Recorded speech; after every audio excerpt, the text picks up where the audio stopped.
Hi, good day. Ang subject natin para sa araw na to ay PRE 7, Accounting for Business Combination, Acquisition of Net Assets. So, review muna tayo ng ating previous discussion.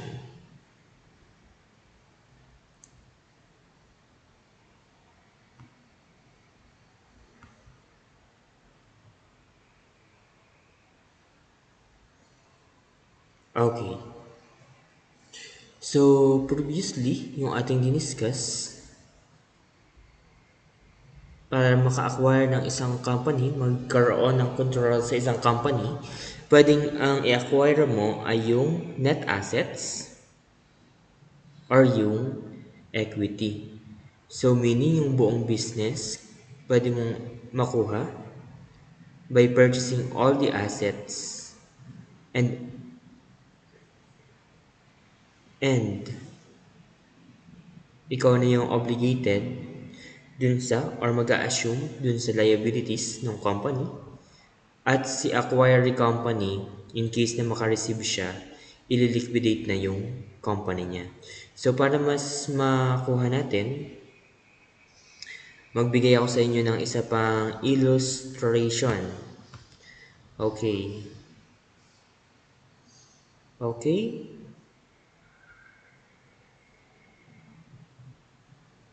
Ayan. Sorry. So, acquisition of net assets. So, pag acquisition of net assets, ang tinutukoy dyan, yung lahat ng assets, cash, like cash, furnitures and fixtures, machineries, equipments, building, land, etc. And yung liabilities, ina-assume, so ibig sabihin siya, yung acquirer na ang magiging may-ari, ang obligated dun sa liability na yon. So, pag acquisition of net assets, ang mangyayari, lahat ng assets, halimbawa, example natin, may dalawang bangko, si RRR Bank at saka si Mer Bank. Si RRR Bank, ang gagawin niya, ang gagawin ni RRR Bank, i-acquire niya si Mer Bank. Si Mer Bank, yung acquiring company. So, pag acquisition of net assets, lahat ng properties, itong building, yung mga furniture sa loob, yung human resource empleyado pa rin ni RRR Bank.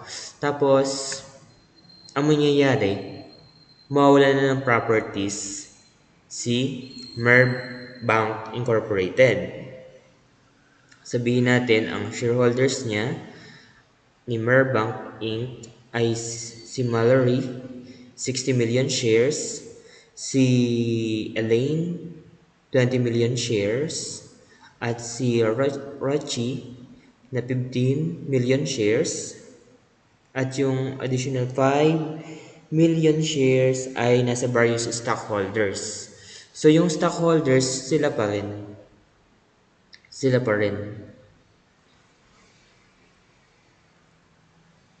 Ang magbabago lang yung ownership ng assets ha, at saka yung liable dun sa obligation ni Merbank. Kaya si Merbank mawawala na. Magiging na siyang RRR Bank. Tapos, yung consideration na na-receive ng Merbank Inc. So, ang aalis si Merbank Inc. Yung corporation. As yung corporation, including its stockholders, mawawala na sila. Yung properties kay Nimmer Bank, kay RRR na. So, yun na yung pangalan ni bank. So, yung ganyang case, nangyari yan sa BDO at Equitable PCI Bank. Ang ginawa naman ni BDO, kasi gusto niya siya maging largest bank. So, hindi pa rin naman nangyayari siya. Second, second largest bank na siya, yung BDO. So, inacquire niya yung shares ng lahat ng PCI Bank, tapos ni-merge siya. Kaya yung Equitable PCI Bank nawala, napasama na sa BDO. So, sa case naman na ito, RRR Bank, kanina yung Merbank, naging RRR Bank na yung kanyang brand. So, ganun ang acquisition of net assets. Ang nababago mismo, nababago yung branding ng company. Okay, so merger. Isang sample yan ng merger. Yung isa naman, kung equity stock acquisition, si Merbank, andyan pa rin. Lahat ng properties, lahat ng assets, kay Merbank pa rin. Yung kanyang mga liabilities, siya pa rin yung obligated. Kaso mangyayari, kung papansinin natin dito, yung ownership, wala dyan si RR Bank Inc. Ang pwedeng gawin ni RRR Bank, instead na i-acquire niya yung assets and liabilities ni Merbank to control that particular company, dapat kuhanin niya yung majority stock shareholdings. Yung majority shareholdings. So, halimbawa, yung holdings ni Mallory, ayaw niyang ibenta kay RRR Bank. So, ang transaction ay between the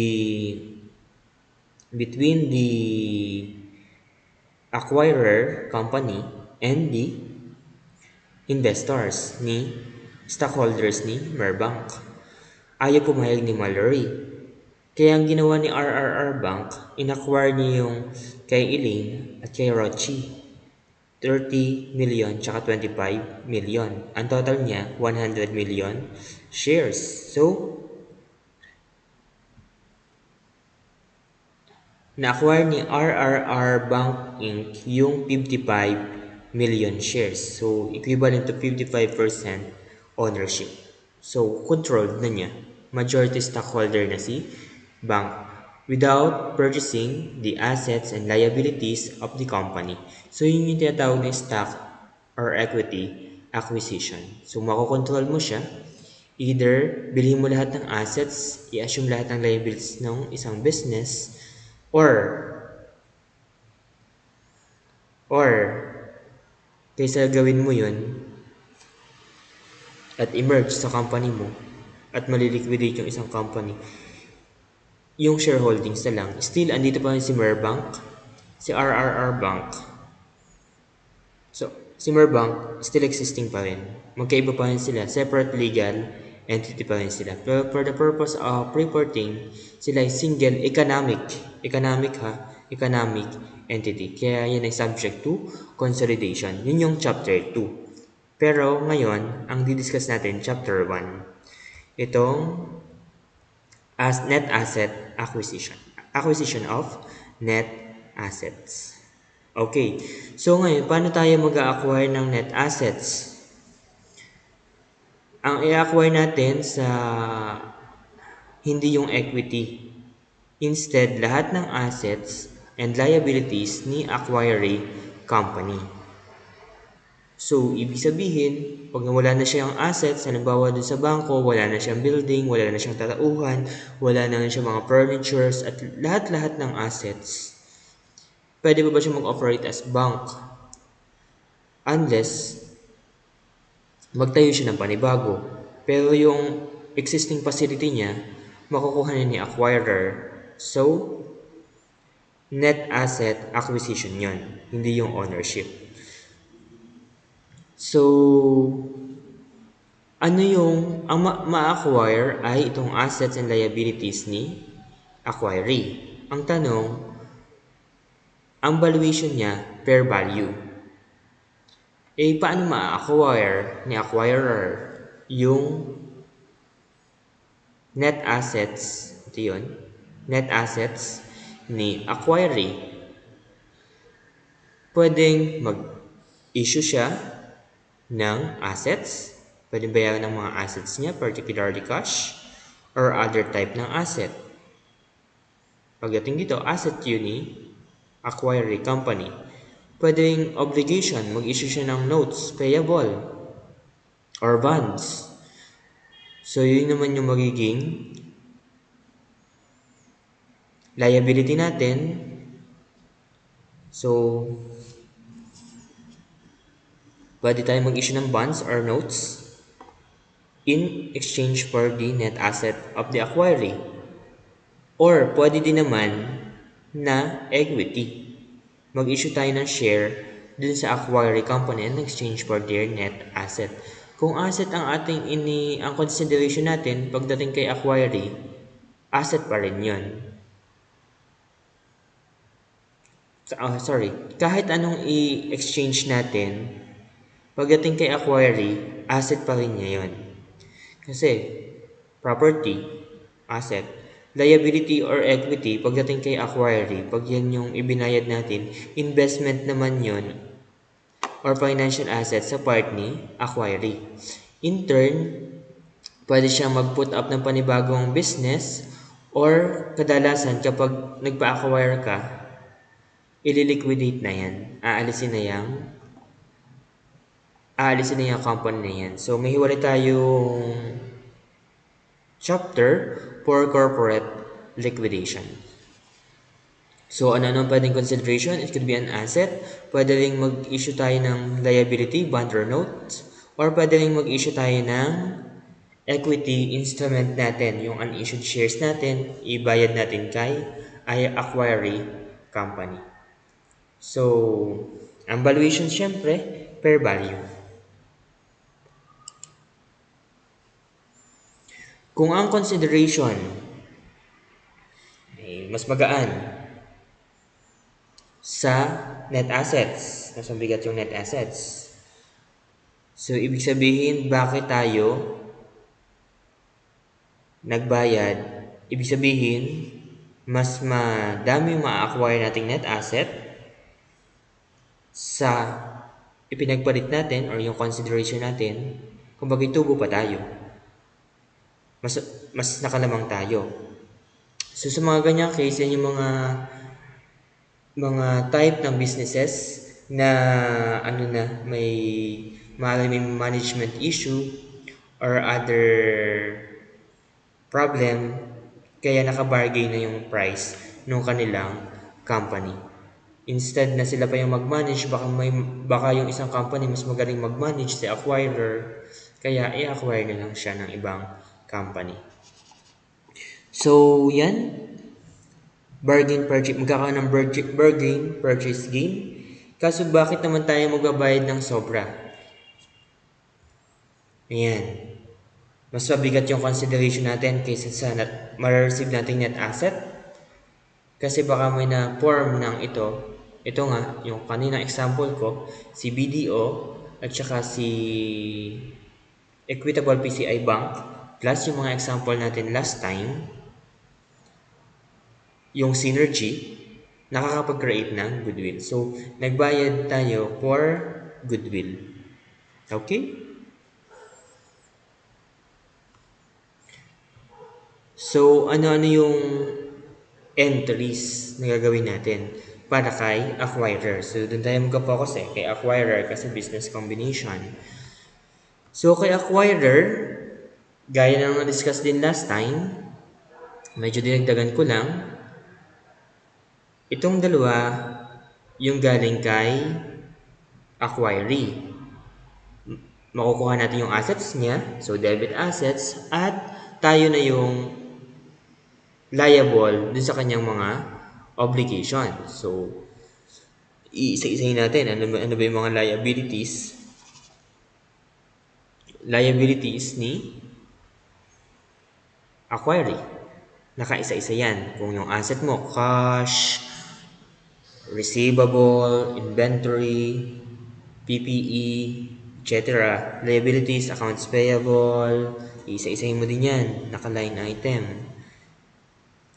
At per values. Tapos yung asset, itong naka-blue naman, lahat ng naka-blue, ito naman yung kapalit ng ating natanggap.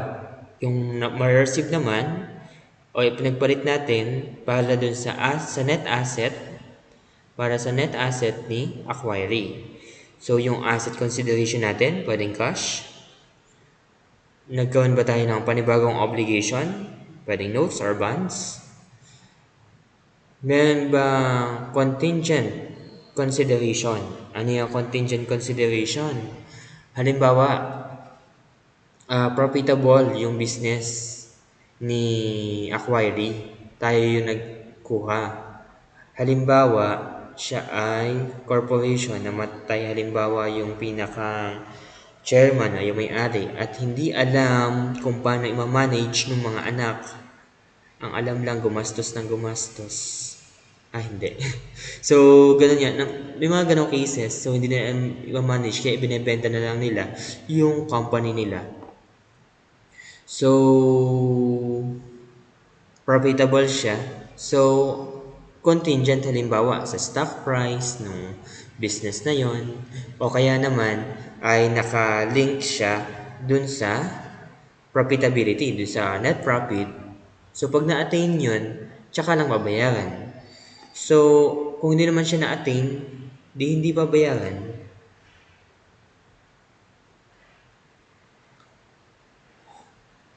Or, pwede rin tayo mag-issue ng share as a consideration. Ang common share or ordinary share, lagi siyang recorded at par. Ang share premium, NXS at par. Yung contingent consideration natin, pwede siyang obligation, liability, kaya sinama ko siya dito. Pwede rin siyang, ang ibabayad natin ay shares. So, kung obligation siya, cash ang ibabayad, estimated liability. Pero, kung yun ay stocks yung contingent consideration, halimbawa, above certain level yung profitability niya, tsaka natin babayaran, na-attain nung acquired company, di, ano, at ang ibabayad ay stocks, di, share premium yung contingent consideration. Sorry, ito, estimated liability for share premium for contingent consideration. Sorry, edit ko lang. Okay, so share premium, kung yung con mo, contingent consideration mo ay stocks, share premium, magre-record tayo niyan, share premium for contingent consideration. Pero kung cash, yung consideration, estimated liability for contingent consideration. So, pwedeng asset, liabilities, or equity yung consideration na ibibigay natin kay acquiring company, which in turn, pinakamalamang, ililiquidate niya yung kanyang business. Okay? Okay. So, punta pa tayo sa ibang journal entries. Yun nga, yung binabanggit ko kanina, contingency consideration or contingent consideration. Pwedeng cash,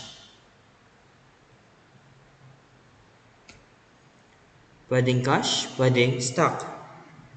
So, kung cash, ang record natin on the date of acquisition, estimated liability for contingent consideration. It is a liability account.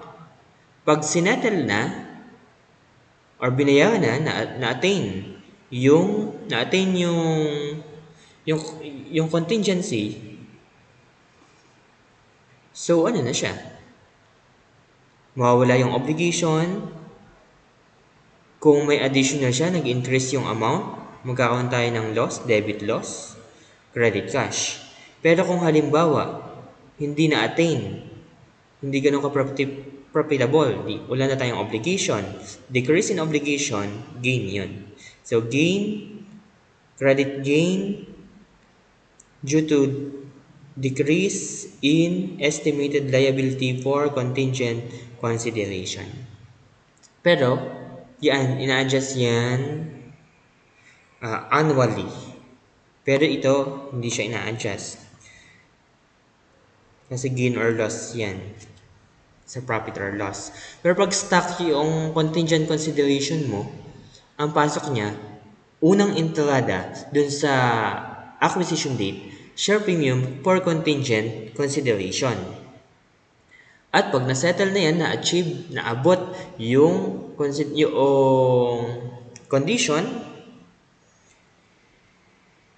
yung share premium for contingent consideration mo na kinredit nung nakaraan, yan ay kasama paid in capital, additional paid in capital, share premium din yun. So, share premium na gamitin natin. Additional paid in capital is Philippine term, PFRS. Pero pag share premium, IFRS. So, credit common stock at par value lagi. Credit share premium kung may excess. Dun sa in-recognize nating una na share premium. Kung yung share premium yung share premium or yung stock ay valued at fair value. Okay? Ito yung settlement entries. Next, adjustment. So, during the acquisition date, yung mga figures, di ba? Paano nga ba yung valuation natin? Ang valuation natin ay based on fair value. So ngayon, halimbawa, yung assessor ng mga properties, ay hindi pa tapos yung pag-assess. Pero, mas unang natapos yung deal natin kay acquiree. Okay lang naman yun kasi yung deal kay acquiree, kung ano yung mapag-usapan. Pero yung fair value, ito yung sa tunay, ano yun, kahanap ko ng assessor, lalo na kung napakalaki yung value ng properties niyan para ma-report mo yung amounts in fair value. So, pwede magkaroon ng adjustment. So, paano natin i-account yung adjustment? Yung adjustment na yun, i-account natin ay sa goodwill. Kasi halimbawa, pag sa properties, pwedeng undervalued yung properties natin, kaya nagka-goodwill. Or mayroong mga unrecognized properties, kaya nagka-goodwill. So, pwedeng connected yan on a particular asset or dun sa contingent obligation. Kaya pag tayo mag-a-adjust ay sa goodwill. Kung papansinin natin, merong event existing on acquisition date. Mamaya may example tayo. Event existing on acquisition date. Halimbawa nga, nung nagkabentahan ng kampanya, hindi pa available yung fair value, hindi pa tapos sa assessor, yung properties, tinitingnan pa, yung valuation. Naging available na. So, ibig sabihin, yung amount na yun ay dati pa nangyari, existing na siya on the acquisition date. Hindi pa lang tapos ni assessor. Pero kung yun ay due to subsequent event na, hindi dun sa acquisition date, any change, pag yung cash mo sa profit or loss, or kapag dun sa mga properties, yun sa properties, dun sa cash contingency, profit or loss ang adjustment. Pero kapag naman stock contingency, ano na yun, on the date of settlement, sa ano na lang yun, share premium. Sa share premium. So, ano ba yung measurement date? Meron tayong tinatawag na measurement date. So, ang measurement date, it is defined as the period after initial acquisition date during which the acquirer may adjust the provisional amounts recognized at the acquisition date. So, ibig sabihin, on the acquisition date, hindi pa available yung information. Naging available pero nag-exist na siya that time. Pero yung discovery of such information ay hindi agad nangyari. Nagpo-provide ang PFRS number 3 na may 1 year to discover such new information existing on the acquisition date. Halimbawa, hindi pa tapos yung assessment. Lumabas yung assessment. So, yung assessment na yun, sa, nangyari na on the acquisition date. Pero halimbawa yung properties na yun, halimbawa Marikina, earthquake prone na lugar, nagbababigla yung prices. So, yung pagbaba ng prices ng lupa doon, hindi attributable on the date of acquisition. Subsequent na yon. So, hindi kasama yon. So, dapat yung information na yon or yung event causing the fair value to change or to assess the real value ng property ay nangyari nung acquisition date. Pero kung subsequent on the acquisition date, ang any change remeasurement ay i-recognize na natin sa profit or loss. So, apply siya retrospectively. So, meaning, i-restate natin yung previous financial statements. At pag nag-elapse, yun nga, sabi ko, pag nag-elapse na yung 1 year or wala nang additional information existing on the acquisition date, yun ay i-recognize na sa profit or loss. Bigay tayong example.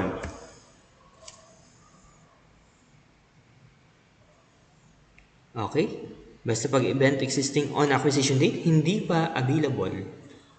Hindi lang agad na siya naging available. So, yung change ay sa goodwill or bargain purchase gain. Pag subsequent na on date, cash, profit or loss. Pag yung sa stock contingency, sa share premium ang adjustment. Or halos hindi yan nangyayari.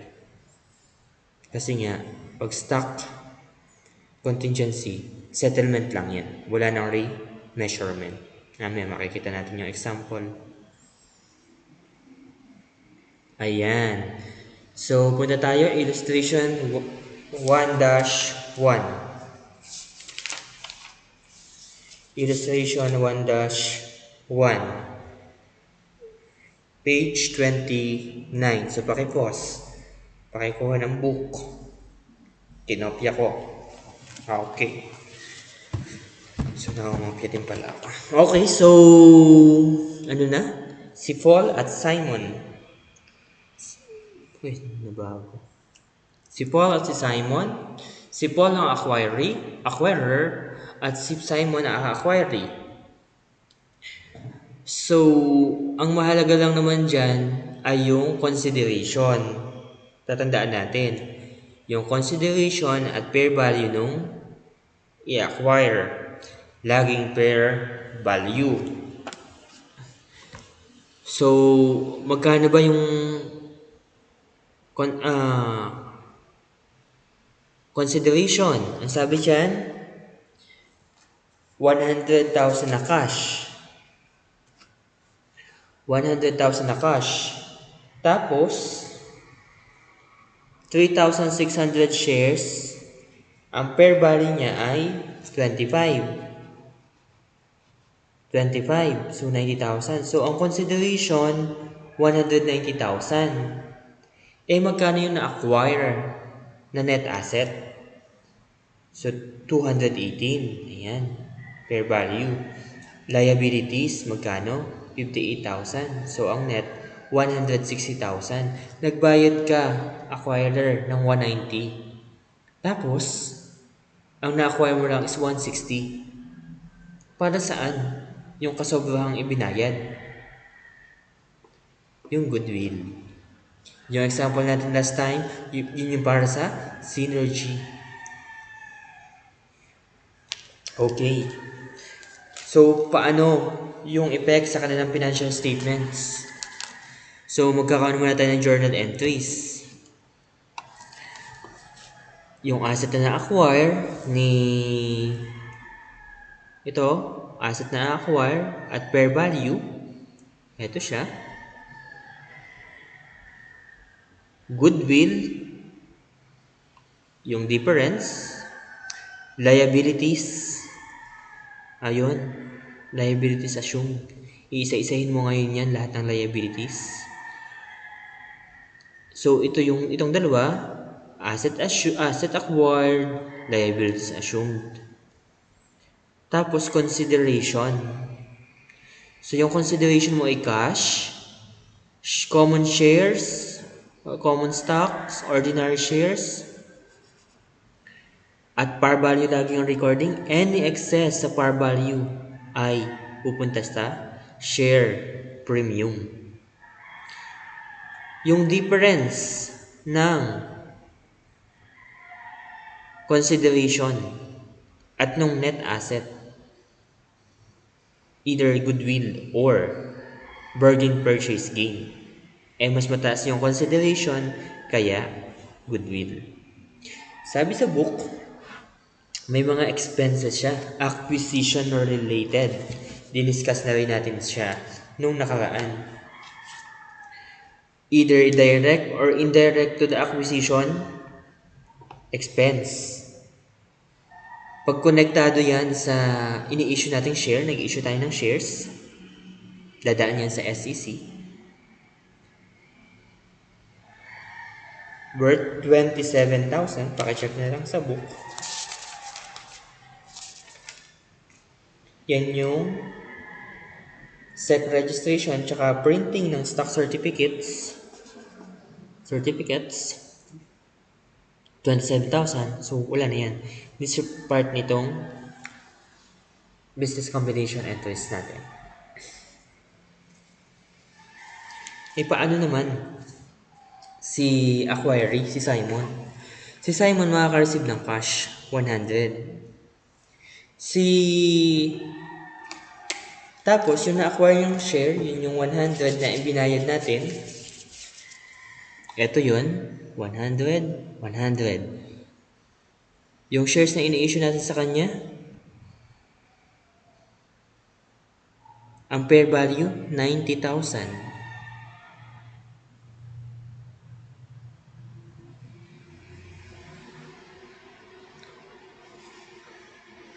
Ito yung consideration na na-receive niya. Ito yung in-assume nating liability, kaya na mawawala yung liability niya, yung asset niya mawawala din. Atin na yun. And dahil binenta niya yung kanyang asset and liabilities, pina-assume niya, any difference, pupunta naman sa either gain or loss. Either gain or loss. Kasi, ang measurement mo dyan ay book value. Kung papansinin nyo, pag record natin dito, fair value. Pag record nyo dito, kasi nga, i-recognize mo yan. Pag magde-recognize ka ng properties tsaka ng liabilities, ng assets tsaka liabilities, at book value, any difference to the book value and to the fair value, gain or loss. Okay? Okay. So, anong effect sa kanilang FS? Eto na. So, disregard na natin itong pair values. Kasi na-acquire na naman. So, ang magiging total assets na ni Paul, 748. Total assets niya pinagsama, 748. Kanina, before acquisition, 600. Ayun na, 600 lang. Naging 748. Ang asset niya, 718 at saka 30 na goodwill. Kanina, 600. Naging 718. So, yung obligation naging 298, kanina ay 240. 240, 298. So, ibig sabihin, dahil lang in-acquire ni Paul lahat ng assets, makapasama lahat yun sa assets niya.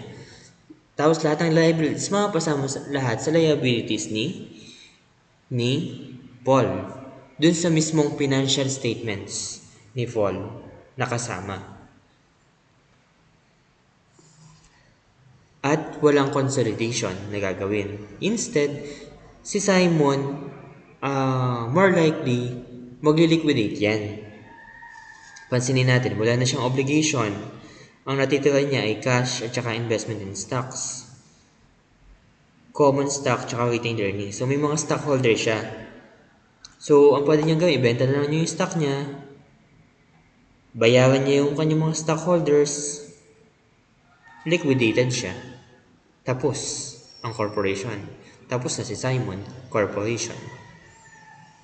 Ayan, liquidated na siya. Lahat ng properties napunta kay Paul. Or pwede naman siyang mag-iba ng business. Mag-operate ng ibang business. So, ganun. Okay?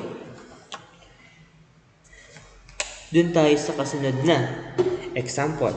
Illustration number 2. Daming nakalagay. Daming assets. Daming liabilities. So, ayan ang assets ni Peter. Si Peter at Saul naman. PS. Peter and Saul. Ang mahalaga lang sa atin ngayon ay magkano yung pair values. Though, kakailanganin nyo din yan. Pair value, pair value, pair values. Tapos kung may mga unrecognized na mga intangible assets, error-recognized at that particular date. Pero subsequent to that, hindi na kasi hindi nire-recognize yung internally generated na mga R&Ds, ganyan. Pinag-uusapan natin ay PFRS 3. Okay, so may pair value siya. Mahalaga lang naman sa atin ay pair value at saka consideration. Okay. So, magkano ang pair value? Assets is 920. Total liabilities is 200. 920 minus 200, 720. Ang pair value ng net assets. So, ano daw consideration? So, yun. Sinamary ko na. Yan din yung kanina. Ito din yun, 1419. 1419. 600, 920. 600, 920. Tapos yung corresponding liabilities niya. Ayan. Para at least kita agad natin. 720. 720 ang net, pair value ng net asset acquired. Yan ang consideration daw. Common share. Magkano pair value per share? 25 pesos. 25 times 25,000.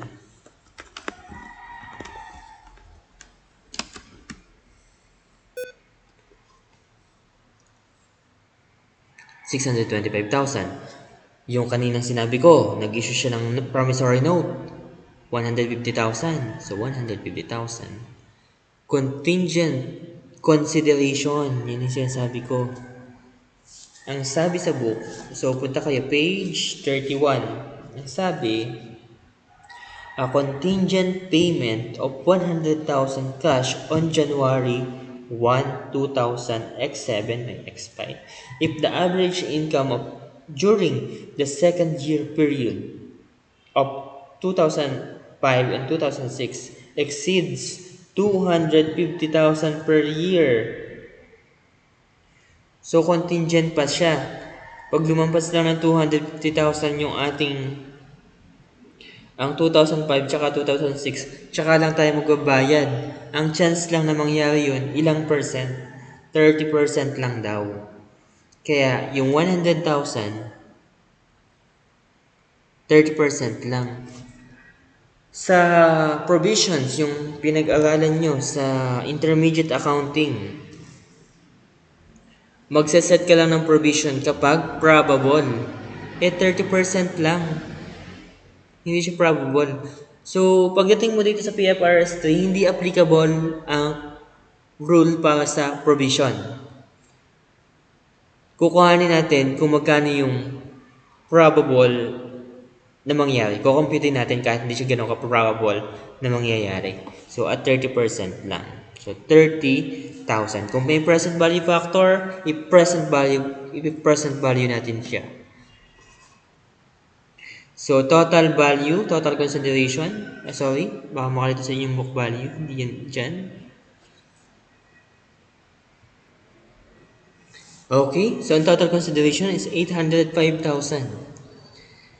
Ang ibinayad natin ay, ang na-acquire natin, ang per value niya ay 720,000. So, bakit nagbayad ng sobra?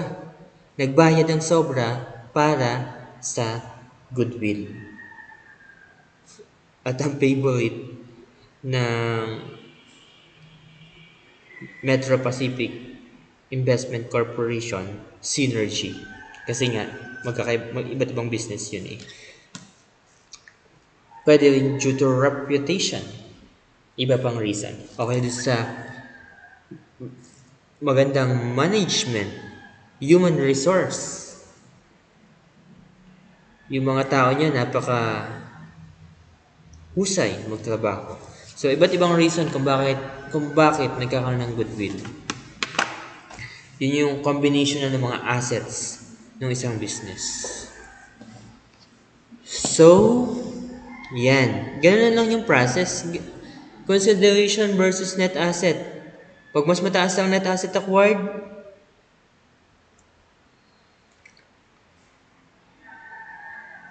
bargain purchase, gain. Ayan. So, punta tayo dun sa 1-3. Yung sinabi natin kaninang measurement, remeasurement, yung adjustment. Okay. Recall tayo.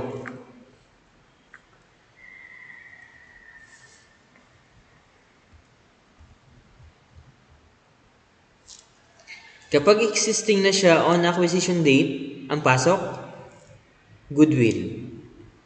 Pag subsequent na sa acquisition date, profit or loss. Either gain or loss. Okay.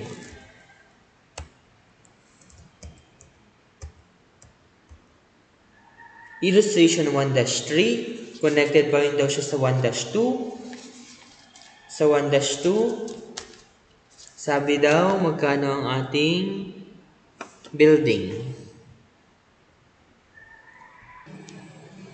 So magkano daw ang building doon sa 1-2 ni Saul. Ni-record natin siya at 300,000. Wala pang final assessment price. 300,000 yung mapaparecord natin dyan. Okay, balik tayo sa kabila. Ang sabi, final valuation appraisal daw ay 320. From 300, naging 320 na pala yung final. So, ito yung sinasabi ko kanina na yung appraisal hindi pa tapos gawin. Kaso nangyari na yung transaction ay nung previous date pa, nung acquisition date pa, na-close na yung deal. So, kung yan ay within 1 year, ang sabi, or connected siya dun sa acquisition date, i-adjust mo yan sa goodwill or sa bargain purchase gain. Okay, so magkano yung kulang na nakarecord sa building? 20. Dagdag tayo sa building, 20. Saan daw i-adjust? Sa goodwill. Nabawasan yung goodwill. Kaya pala, mataas yung na-record natin na goodwill kasi understated yung building. Okay? Okay. Another example.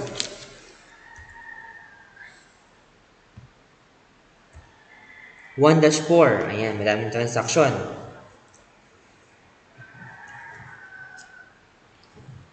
Ang sabi, kanina, yung ating estimated liability na 100,000 times 30%. So, 30,000. 30,000, nire-estimate siya at cost yan nung event existing nung acquisition date 50,000, kaya naging 50,000. September 15, nakakuha na naman ng panibagong information na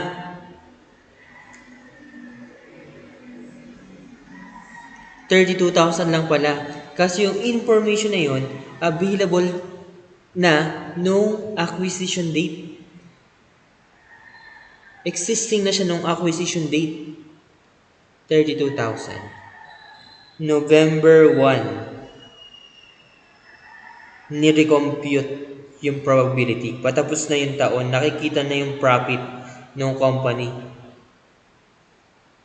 Sabi parang malayong maabot. Kaya sabi, ang value lang niya, 22,000.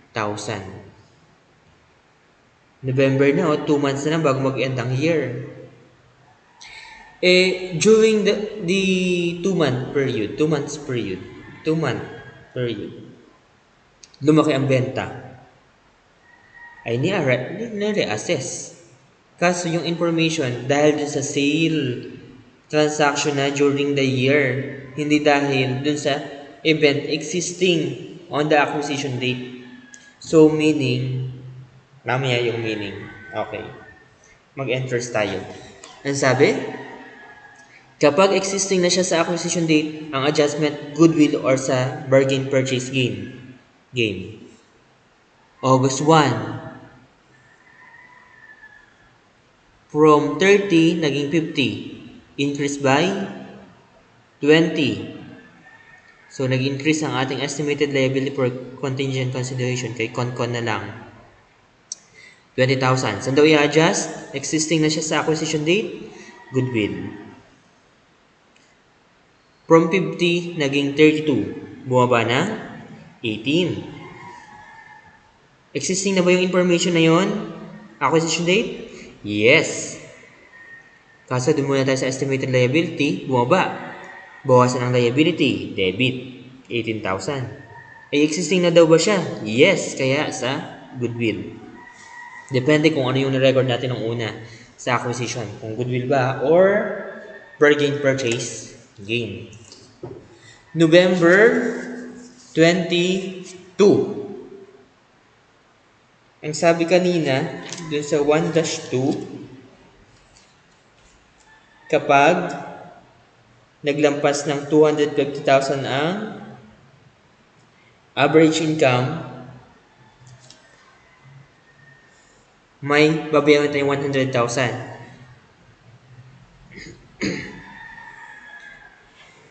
May babayaran tayong 100,000. Kaso nakikita mo ngayon yung sale during the year. Sabi mo, naka 10 months na, ang layo pa rin sa target na 250,000 ay medyo liliit. Yun yung information mo. Existing na ba siya ng acquisition date? Hindi pa. Kasi wala pa namang sale transaction on the acquisition date, which is December 31. Wala pang transaction ng 2015. So, hindi siya existing. So, subsequent na yon. Saan ang adjustment? It is a profit or loss, either gain or loss, due to the decrease or increase in estimated liability for contingent consideration, CONCON.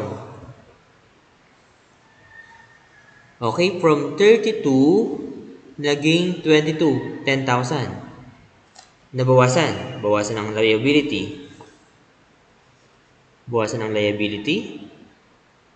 Estimated liability for CONCON. Bakit? Saan ang adjustment? Existing na ba yung information na yon on the acquisition date? Hindi. Kaya sa gain natin siya isasama. Decrease in liability, gain. Nag-increase ang ating obligation, loss. Okay. 10,000. Okay, binago ko na ha. Nabago na yan. Ito yung kanina. Ito yung ngayon. So, December 31, 2005. From 22, tumaas. Kasi sabi, tumaas yung sales ng November at December. Malamang maabot. So, from 22 naging 47, nag-increase by 25. I-increase ang liability. Increase in liability. Yan, yung information bang yon ay existing na on the acquisition date? Hindi pa. Hindi, hindi pa siya existing nung panahong yun. Kaya, sa profit or loss. So, loss. Decrease in estimated liability for Concon. Tapos, 2005 and 2006 daw. So, alam mo na December kung magkano yung gain or loss mo. So, yun sa book, pwede yung palitan. May loss tayo na, so, ibig sabihin, naabot, na-attain. Pag na-attain, magbabayad na tayo ng 100,000. So, ang value na ng obligation natin as of December 31, 2006, 100,000.